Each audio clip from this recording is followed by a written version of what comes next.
We're still wrangling this Wednesday with Liz and Justin. We've got to somehow squeeze all of this in. So we want to go to this transgender issue. It's raised its head again in London, the London Marathon. And Glenique Frank is a biological male running as a woman in the 50 to 54 age group. And they won. Have a look. Girl power! So having done them in different places, how does this compare? London is the best.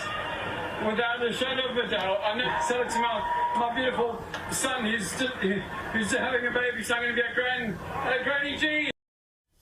Oh, my God. Now, Liz, the organisers have got to work out what is a male and what is a female, otherwise it's unfair. But to take the win and then claim girl power, give me a break. Complete mockery of women. But you're quite right in saying the onus is on the organisers. This is patently unfair. He can do whatever he wants. You do you, mate. They are the ones that allowed him into this competition, and I want to know what they would say to all the women who now lost out, who would have been first, who would have been second, who would have been third. What do you say to these people that you've completely and utterly ripped off? So unfair, isn't it, Justin?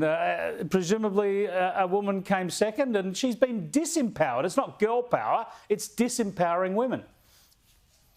Look, and first of all, the person who won, the winner, has every right to be called she and to live her life any way that she wants, just like Liz said, but does not have the. I mean, I'm really feeling for the person here, for the woman who came in second, who worked her backside off to train and to run an entire marathon and to be the best in her category and yet get trumped like this. Because what I think it really, you know, like I've said this many times, it just makes a mockery of the whole debate. Because if London's going to do this as a marathon, then just remove genders altogether, just have it open, age open, gender open, let everybody run. First is first and last is last, and just do it like that. Otherwise, there's no point to it. Exactly. If you're going to have male and female sport, you know, you've got to find a way.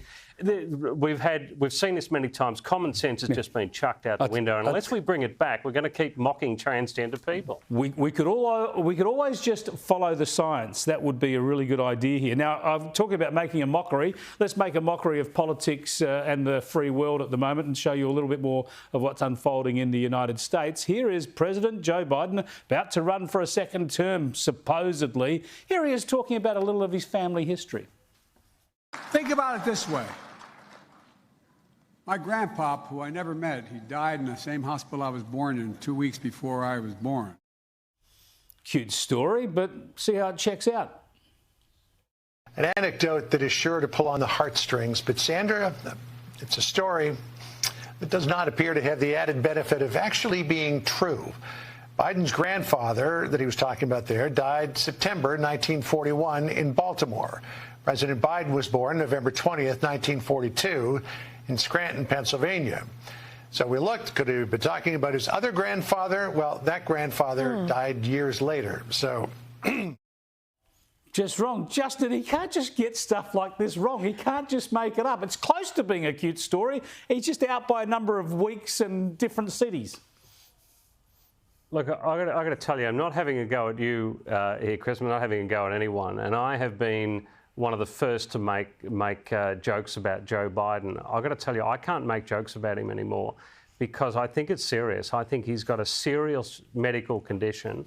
Whether he is suffering from a diagnosed dementia or whether it's something else, he is seriously ill and has been for some time. And I think it has gotten well beyond a joke. It's a very serious matter. I mean, to me, for me to do it, it feels like I'm picking on my, grandmother or something. This is why we raise it. This is why we raise it. We don't raise it just for a laugh. Sometimes it's funny, but the whole point is he's the leader of the free world and ridiculously is claiming that he'll run for another 4 years. It seems absurd. I still can't see it actually happening.